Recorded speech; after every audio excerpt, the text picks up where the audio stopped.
Oke, selamat datang semuanya. Kali ini kita bakal mengupas sebuah serangan siber yang beda banget.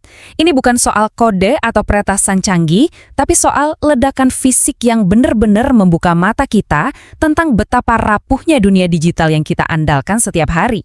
Pernah nggak sih ngalamin hal ini? Lagi butuh-butuhnya mau transfer atau pesan ojek online, aplikasinya malah down. Bikin kesel kan? Biasanya kita mikir, palingan servernya lagi error. Tapi, gimana kalau penyebabnya itu sesuatu yang jauh-jauh lebih besar?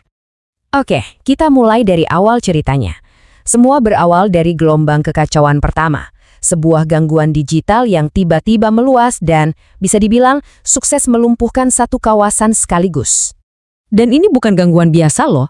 Coba deh bayangin, aplikasi transportasi, sistem pembayaran digital, bahkan platform investasi kamu, semuanya mendadak mati. Bank-bank raksasa seperti Abu Dhabi Commercial Bank dan Emirates NBD sampai mengumumkan kalau mobile banking dan call center mereka nggak bisa diakses. Bahkan perusahaan data sekelas Snowflake pun melaporkan ada lonjakan error yang nggak wajar. Ini kelumpuhan digital total. Jadi, apa dong sebetulnya yang terjadi? Ini jelas bukan sekedar bug software atau server yang kelebihan beban. Nah, untuk paham penyebabnya, kita harus lihat apa yang ada di balik awan itu sendiri. Dan ini dia jawabannya. Sumber dari semua kekacauan digital ini adalah serangan fisik. Ya, serangan drone yang terkoordinasi dan sengaja menargetkan infrastruktur fisik dari komputasi awan, yaitu pusat-pusat data milik Amazon Web Services. Nah, rincian kerusakannya ini yang bikin merinding. Ini bukan lagi soal hacker, ini serangan fisik beneran. 2 fasilitas di Uni Emirat Arab dan 1 di Bahrain dihantam. Akibatnya, kerusakan struktur yang parah banget, pasokan listrik langsung putus, dan bahkan sampai memicu kebakaran. Parahnya lagi, usaha pemadaman api malah nambah kerusakan karena air. Seberapa serius situasinya? Dengerin aja pernyataan resmi dari EWS ini. Mereka nggak bilang, tenang, lagi kami perbaiki. Nggak. Mereka justru menyarankan pelanggan untuk memindahkan seluruh operasi digital mereka ke wilayah lain. Ini sama aja kayak pengakuan kalau infrastruktur mereka sedang dalam ancaman aktif dan bahaya besar. Tentu saja, serangan sebesar ini nggak mungkin terjadi tanpa sebab.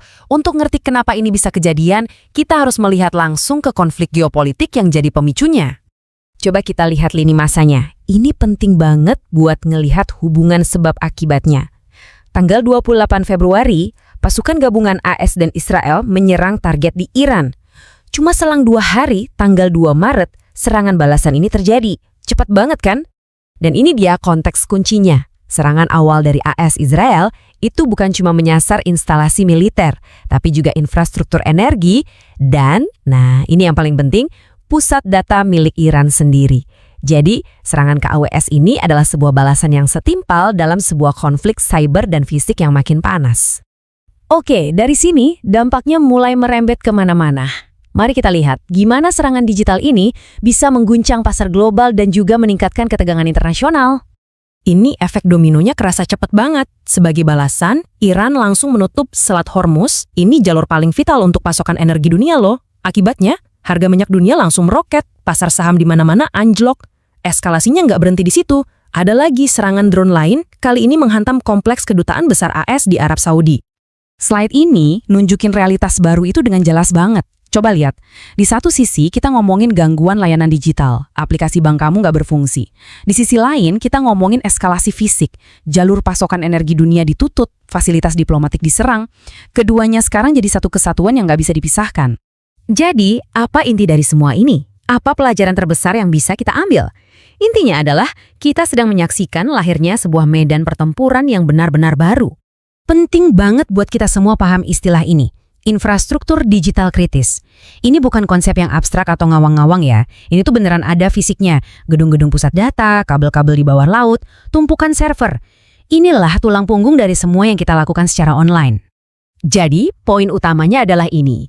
Awan atau the cloud itu bukan sesuatu yang gaib di udara. Itu adalah sebuah tempat. Ada lokasinya, ada gedungnya. Dan serangan ini jadi bukti kalau tempat fisik itu sekarang sudah menjadi target utama dalam perang modern. Sekaligus menghapus batas antara perang digital dan perang fisik. Nah, Semua ini akhirnya membawa kita ke sebuah pertanyaan terakhir yang cukup bikin mikir. Kalau awan yang notabene adalah tulang punggung dunia digital kita ternyata sangat rentan terhadap serangan fisik, lantas di mana data kita, di mana kehidupan digital kita bisa benar-benar aman? Ini adalah pertanyaan besar yang harus kita hadapi di masa depan.